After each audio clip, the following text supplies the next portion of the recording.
Olá, sejam bem-vindos a mais um programa Por Dentro da Pós. E hoje nós temos aqui uma convidada muito especial. Está conosco aqui a professora Sandra Lopes, coordenadora dos cursos da área de especialização em engenharia em meio Meio ambiente, ambiente. e está aqui conosco hoje para conversar um pouquinho sobre os impactos ambientais, a gestão de resíduos sólidos, né, nossa crise energética e também a gestão hídrica, né, professora? E também, por fim, as tecnologias que são aliadas do meio ambiente, né, que nos auxiliam a reduzir esses impactos ambientais. Boa tarde, professora Sandra, tudo bem? Boa tarde, professor Marcelo. Primeiramente, obrigada pelo convite. É uma honra fazer parte desse programa, que tem uma representatividade muito grande. E sempre é bom falar, né, com colegas e falar sobre o meio ambiente aliado a outras áreas, que ela fica permeando por várias áreas, né? Então, hoje fui convidada justamente para falar sobre as tecnologias aliadas ao meio ambiente. Mas para falar das tecnologias, a gente primeiro tem que falar sobre o meio ambiente, né? O que implica nisso, se tem impactos, por exemplo, geração de resíduos, que é a primeira coisa que a gente pensa em impacto ambiental, né? Se gera muito resíduo, o que é essa crise hídrica que a gente enfrentou até o momento, poucos dias atrás, e não só no Paraná, Curitiba, mas no Brasil, e nós estamos enfrentando, infelizmente, no mundo todo, né, o problema da crise hídrica. Existe impacto desta crise ou da geração dos resíduos sólidos perante a sociedade? Com certeza sim, impactos positivos e negativos, claro. E também vamos falar sobre as soluções, não só sobre os problemas, sobre os impactos, vamos falar também sobre as soluções, prováveis e possíveis soluções, que são o quê? As tecnologias novas que estão surgindo para auxiliar realmente a essa área, né, do meio ambiente para minimizar esses impactos. E não esquecendo da sociedade em geral, não esquecendo dos ODSs, que hoje estão assim na porta para serem cumpridos até 2030. Mas é um prazer, professor Marcelo, participar. Muito obrigado, professora. Eu que agradeço aqui a sua participação. Professora, hoje tem se falado muito sobre os objetivos do desenvolvimento sustentável, né? E esses objetivos, um dos objetivos, que é o objetivo 7, ele diz respeito à utilização de energias limpas, né, para a, a diminuição da emissão de poluentes na atmosfera, né? A professora poderia explicar para a gente um pouquinho sobre a ODS, né, como ela surgiu e quais são os principais os objetivos ali que estão ligados aos impactos ambientais? Contar um pouquinho para a gente rapidamente sobre a ODS, né? Então, esses ODSs são os Objetivos de Desenvolvimento Sustentáveis. E esses objetivos surgiram realmente lá na ONU, em reuniões e tal, há um tempo atrás. Surgiu com a Agenda 21, foi aprimorando, foram surgindo os Objetivos de Desenvolvimento Sustentável, mas não esses 17 ODSs da Agenda 2030, que é até o ano de 2030, e eles foram o quê? Aprimorando. A partir dessas necessidades mundiais, não são específicos para o Brasil, nem muito menos para nós, especificamente nessa população nossa. Perfeito. Ela é mundial, então ela é uma agenda mundial. E tem que ser cumprida ou recomenda que seja cumprida até 2030, né? Então, por isso, a Agenda 2030. Esses ODSs, vamos falar assim, né, mais resumidamente, esses ODSs, eles vêm de encontro com as necessidades carentes mundiais. E ela abrange 17 áreas. Uma delas é a área de energias, né? Renováveis, energias limpas. Mas nós temos infinidades delas que são totalmente transversais e interligadas. Por exemplo, a crise hídrica. A crise hídrica ela tem uma implicação muito grande com o DS6, que é a disponibilidade de água, né? Água limpa.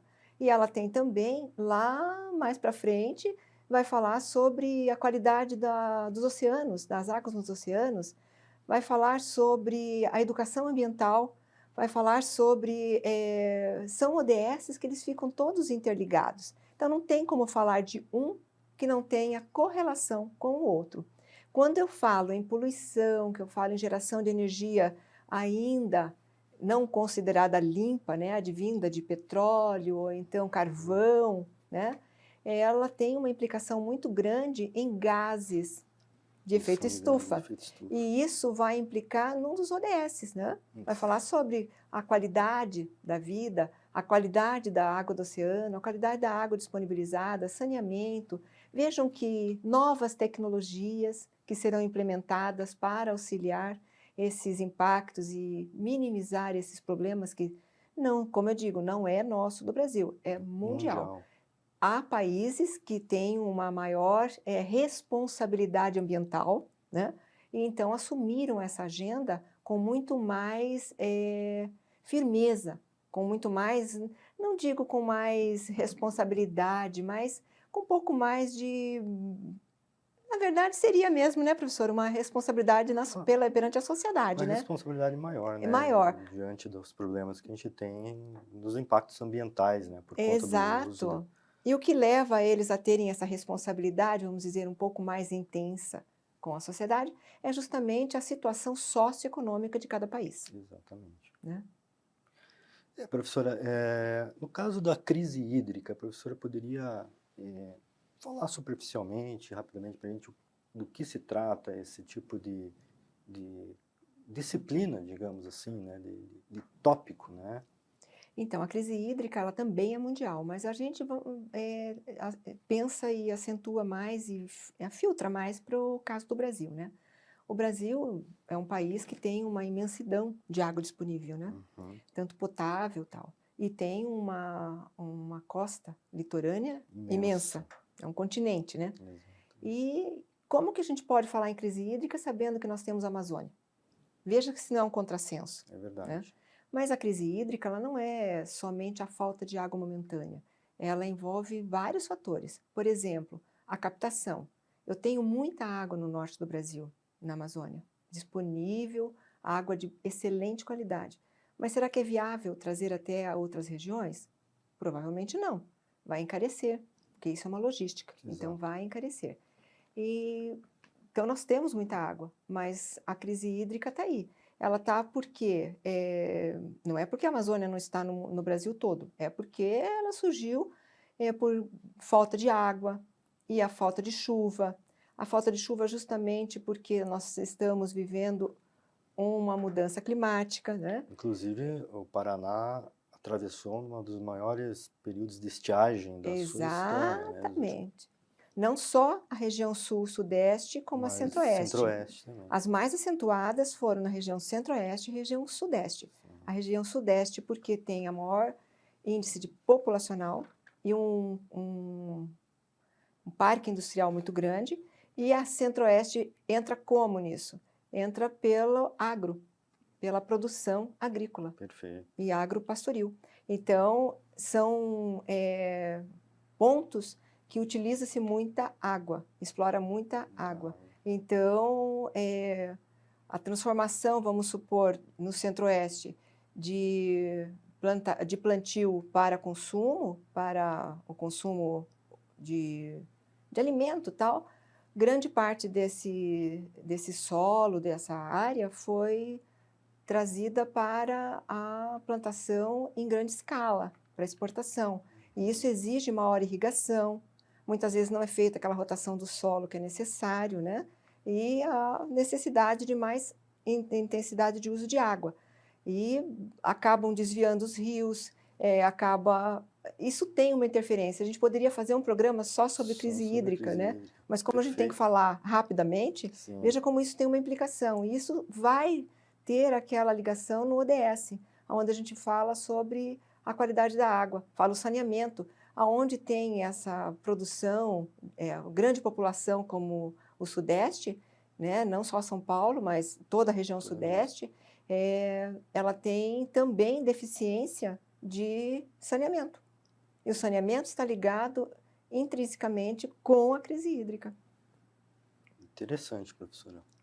Nada como entender do assunto, né, professora? Mais ou menos, estamos aprendendo. Poderíamos aqui estender o programa inteiro só para falar sobre a crise hídrica, né, professor? Mas ainda temos ainda o tópico da gestão de resíduos sólidos, né, que é um outro problema também das cidades mais populosas, né, professor? Exatamente. Primeiramente, o que é o resíduo sólido? Porque a Uhum. pessoa pensa, resíduo sólido é aquele sofá que eu não uso mais, é aquele fogão que eu não uso mais, é o resto da minha comida que eu já não aproveitei e tal. Resíduo sólido justamente é isso, é o rejeito ou o que sobra da manipulação humana, né, do humano e da sociedade, aonde gera desde tudo que for sólido e gasoso, inclusive, né? Principalmente na Né? cadeia produtiva de bens Isto. e serviços, de bem, Deixa de fazer parte da cadeia produtiva e e passa a passa. ser o que? Um lixo, que hoje a gente não direciona mais para lixo, né? Uhum. É um resíduo. Grande parte desse resíduo pode ser transformado em subproduto, pode ser reaproveitado,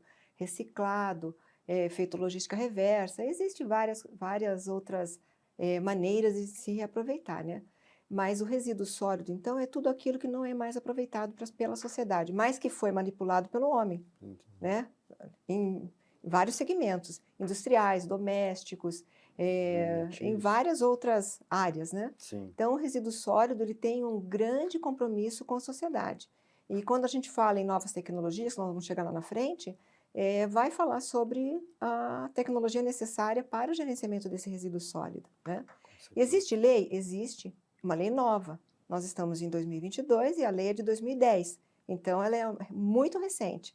É a Lei 12.305 de 2010, Isso voltada onde para a gestão de gestão de resíduos. Isso, gestão de Uhum. resíduos sólidos, onde dá todas as diretrizes para responsabilidade de quem gera, responsabilidade de quem descarta, como fazer o descarte, abrange logística reversa, fala sobre até a implicação disso no saneamento.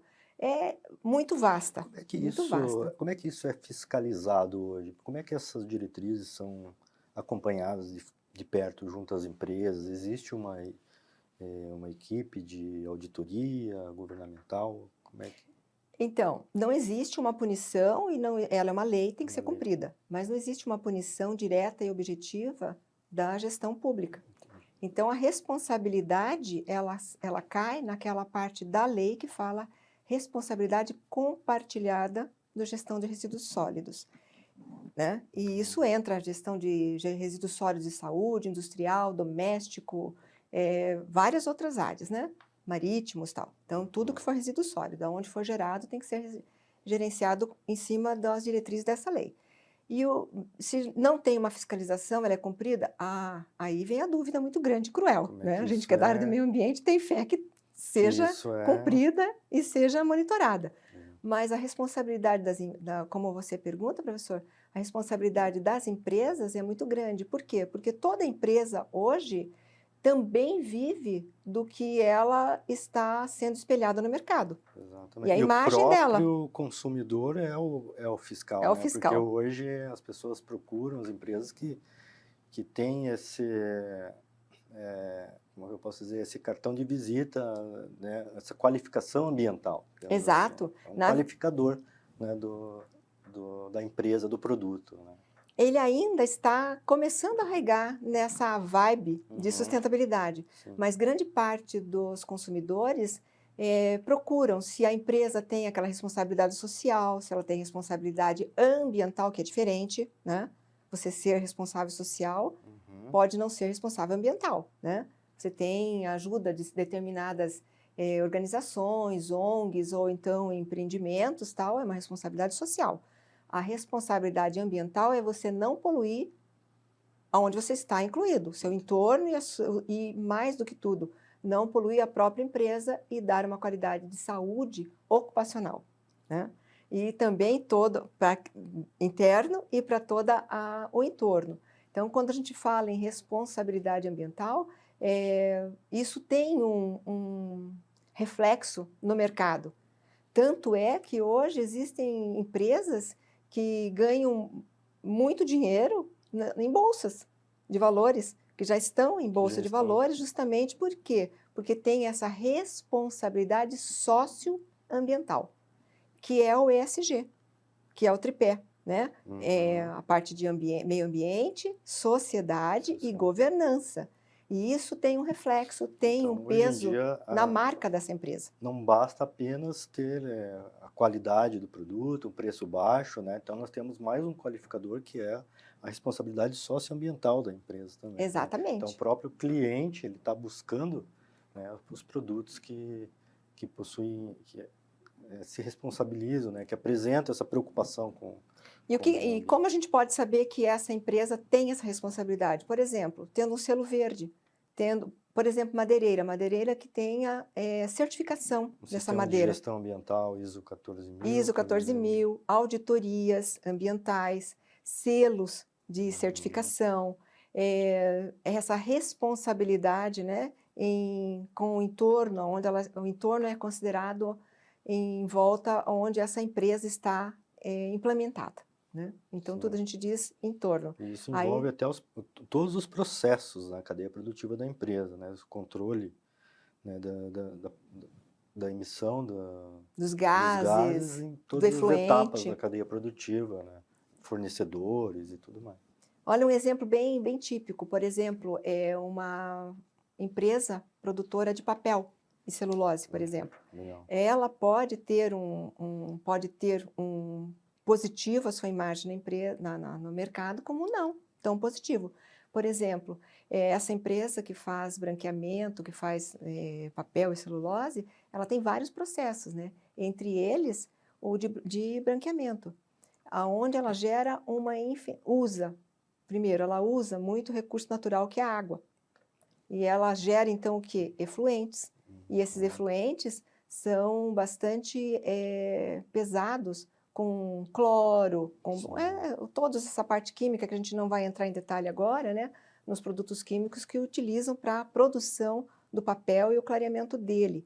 Então, e isso não gera só efluente. Efluentes é tudo que sai de líquido, né? Que vai para a descarga líquida, né, Sim. da empresa, mas ela gera também particulados, gases. E esses gases também vão para o ar, no ar, né, O meio vão ambiente. para a Sim. atmosfera, né, Sim. e acaba podendo causar esse comprometimento. Então, como que ela faz? Ela precisa produzir. Ela é uma empresa que gera emprego, que faz um bem imenso para a sociedade. Mas ela também tem que gerar pontos positivos, impactos positivos. Aí entram os impactos ambientais positivos.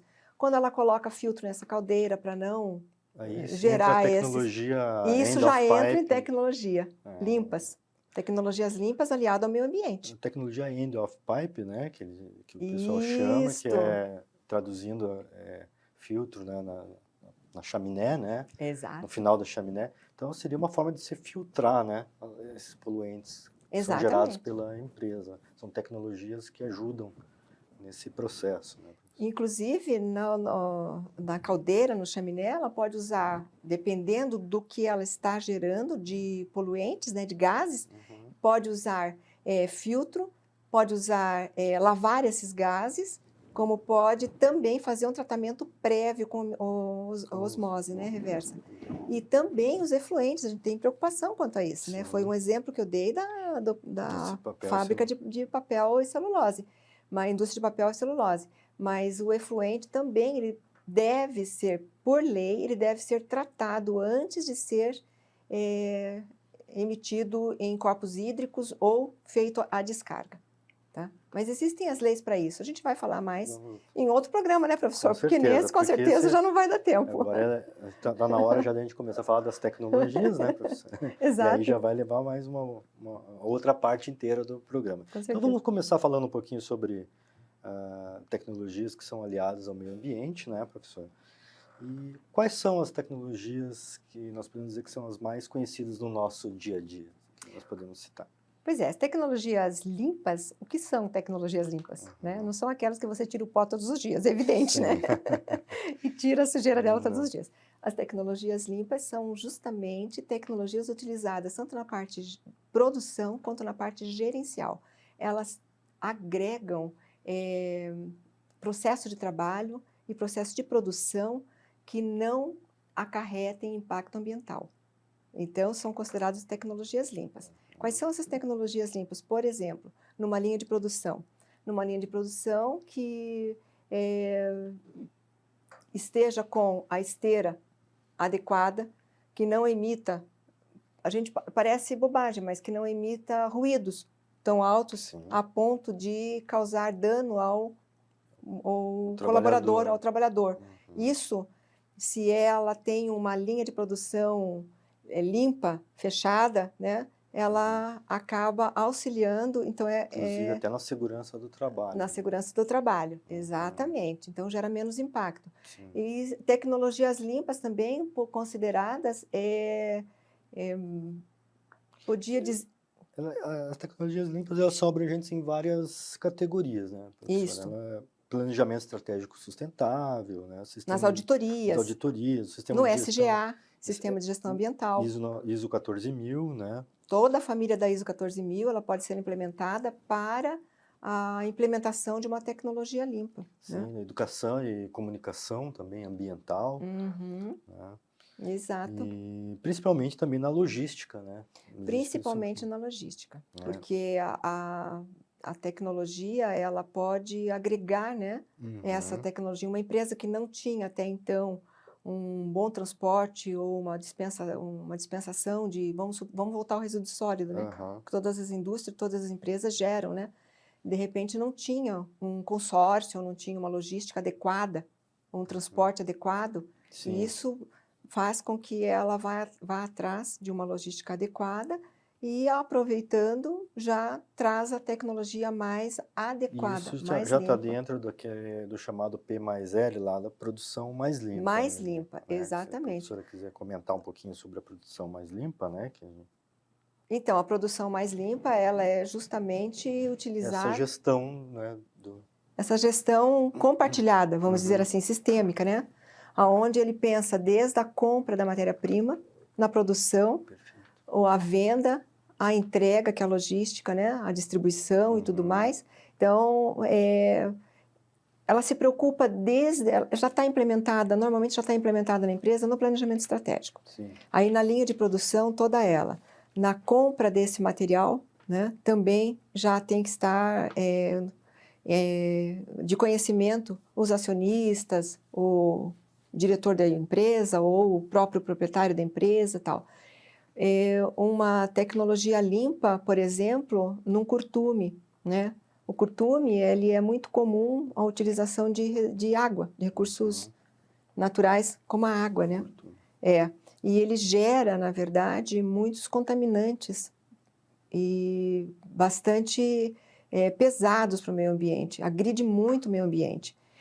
Até pouco tempo atrás, e ainda em vários lugares do Brasil e até do mundo, os curtumes ainda não têm uma regulamentação, ou então se tem, não tem aquela parte que o professor Marcelo acabou de lembrar, né? Quem monitora, como é monitorado, como é feito né, o acompanhamento disso. Muitas vezes essas empresas de curtume são essenciais para a sociedade, essencial para o comércio, né, para vários segmentos, mas elas precisam ter esse comprometimento com o meio ambiente, porque a tecnologia limpa entra aí, ó, por exemplo, no tratamento prévio dessa água.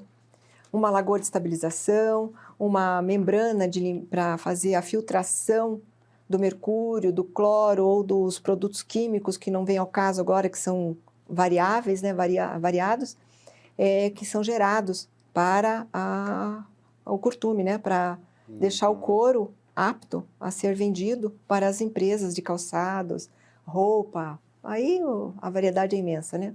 Então já é uma tecnologia limpa e isto já é um MDL, né? É uma... Perfeito, professor. Perfeito. No caso ali da empresa de celulose que a professora comentou ali, existem algumas medidas que podem ser adotadas, né, para auxiliar na redução desse impacto ambiental do papel celulose, né? Limpeza de bicos de chuveiro, quais são essas medidas e o que pode ser feito para que nessas empresas possam produzir, mas ter a sua responsabilidade, né, com a população local, gerando emprego, mas também possa reduzir esses impactos ambientais. Então, como eu disse, as empresas, as indústrias, a parte de produção no país é fundamental, principalmente para a sociedade, né?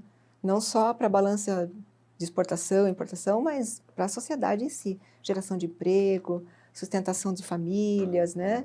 E geração de tudo, a parte financeira, socioambiental, socioeconômico e tal.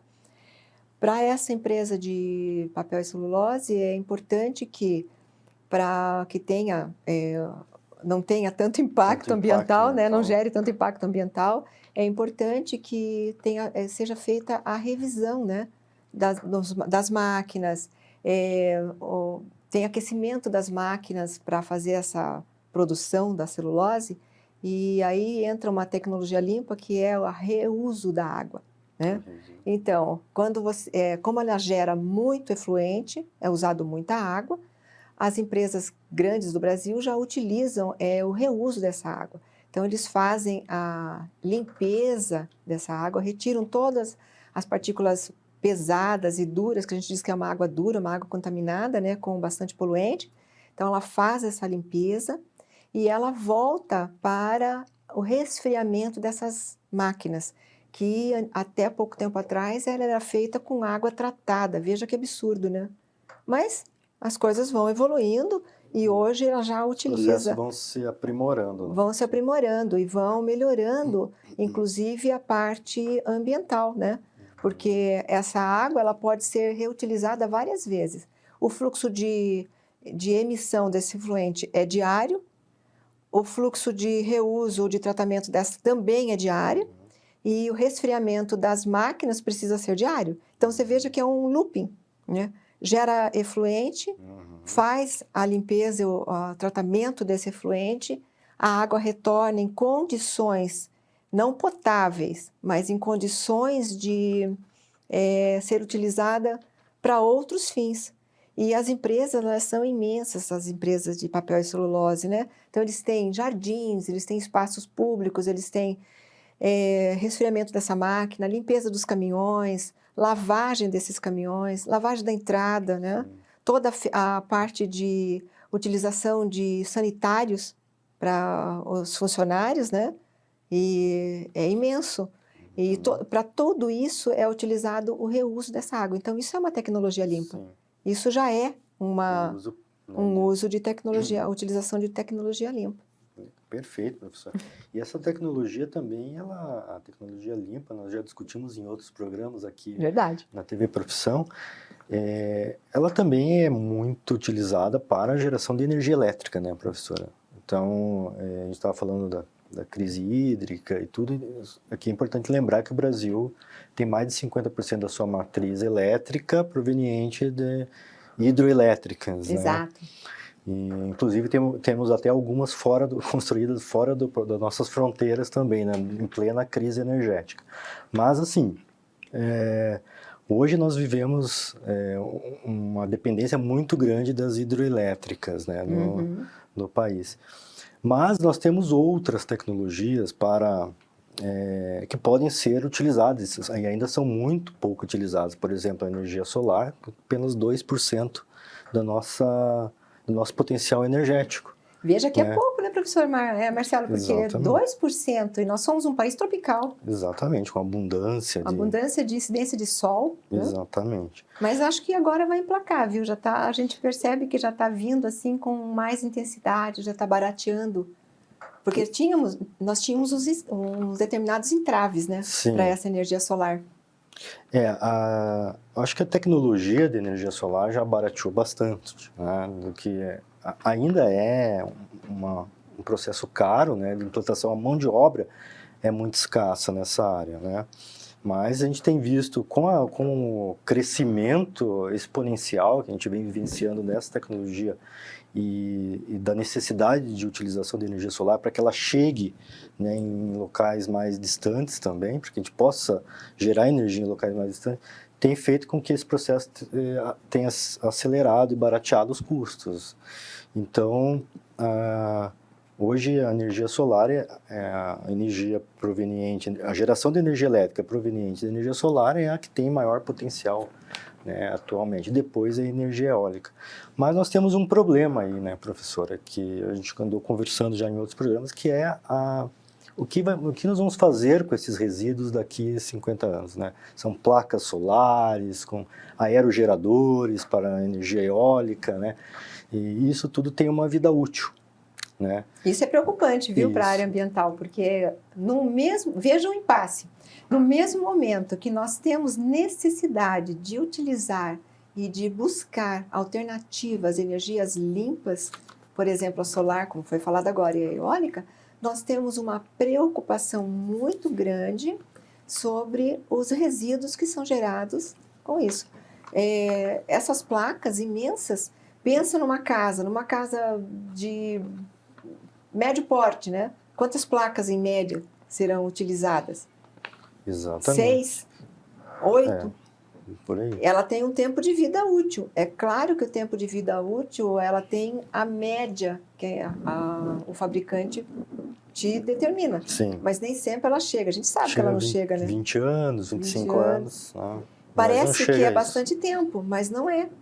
A parte eólica também, né? Com aquelas pás, com toda aquela... Exatamente. Eu digo aquela parafernália para poder fazer a implantação do campo, né? E a própria placa de captação de energia solar, de célula fotovoltaica, né? Ela tem componentes químicos que, se vazarem, trazem problemas para o meio ambiente. Então, é uma preocupação, né, pertinente que deve ser levada em consideração aí pelas próximas gerações, né? Porque a gente vai massificar o uso dessas tecnologias e a utilização desses equipamentos também. Né? E aonde destinar isso depois, né? Porque a gente já tem problema de resíduos sólidos urbanos, né?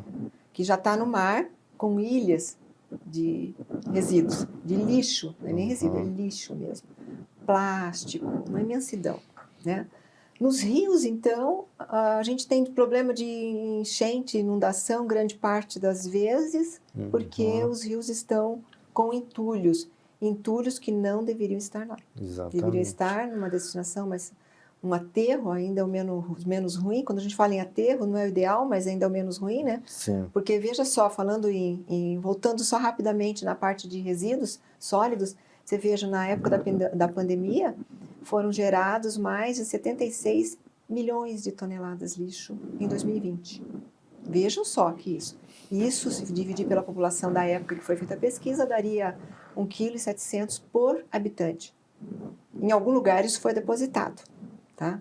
E ainda tem que se assustar, porque, na verdade, todo esse montante, somente 60% foi destinado para aterros e locais adequados. Gente, o que fazer com 40% de 76 milhões de toneladas? Então, o que nós vamos fazer com esse 40%? É muita coisa. Muita coisa. Para onde que foi? Eu também não posso dizer exatamente para onde foi, mas a gente tem um leve desconfiômetro. Provavelmente foi para beira de rio, terrenos baldios, mar, né? Foram para aterros, nem aterros, foram para lixões, porque hoje existe a necessidade, pelos ODS lá para cumprir, que esses lixões têm que ser extinguidos, no mínimo para aterro sanitário. Porque o aterro sanitário ainda dá uma possibilidade de gerar energia, né, de gerar os gases, que automaticamente gera esses gases, que dá para aproveitar gerando energia, mas que ainda é um sonho bastante distante na nossa realidade no Brasil, infelizmente. Mas existem já projetos bastante audaciosos e bastante já sendo concretizado em alguns lugares do Brasil, né? Mas veja que a quantidade de toneladas, gente, e ainda em cima dessas 70 milhões de toneladas, nós temos uma parte muito grande, 290 toneladas, de resíduos da saúde, porque foi numa época de pandemia. Sim. Então, aumentou sensivelmente, né? E isso quer dizer que o resíduo da saúde, ele tem um tratamento e uma destinação totalmente diferenciado. Será que tudo isso foi tratado corretamente? Eu acho que não. Acho não, gente. Infelizmente, não. Né? Não. Isso tem impacto agora. Nós vamos falar sobre impacto socioambiental. Agora que nós vamos ver isso, né? Daqui para frente, o resultado desse resíduo que ficou mal acondicionado, que está lá. Existe responsabilidade compartilhada sobre esses resíduos? Claro que existe, está na lei. Mas nem sempre na lei ela está sendo cumprida, né? Aí vem esses impactos nos rios. Por que será que os rios, às vezes, estão tão contaminados que a gente não pode mais captar para tomar? Aí o que acontece? Crise hídrica. Porque a crise hídrica não é só falta de chuva. Sim. É também a não possibilidade da utilização dessa água perante a classificação que ela sofre na lei, né? Existem também as leis de classificação, né, de água. A classe 1 é propícia para água, para tomar. A classe B pode, mas tem que ser tratada, mais para a área industrial. A C, então, nem tratada, mais industrial. E aí, por baixo, mais não tem condições de captar. Então, existe essa classificação da água. E ela tem que ser respeitada. Tem que ser respeitada, né? Também. E aí a crise hídrica bate forte. Voltando ali também no caso da gestão de resíduos proveniente dos equipamentos, da tecnologia para captação de energia solar, né? Recentemente nós tivemos a aprovação de um projeto de lei, né? Um marco legal, se não me engano é a Lei 14.300/22, se não me engano, que fornece essas diretrizes, né, para aquelas pessoas que querem gerar a sua própria energia elétrica. Poxa, 1 minuto já para a gente encerrar, professora. Nossa, e a gente ainda tá aqui. A gente teria as clean techs para falar, os carros elétricos, né? Acho que vamos ter que destinar essa conversa para o próximo programa. Bom.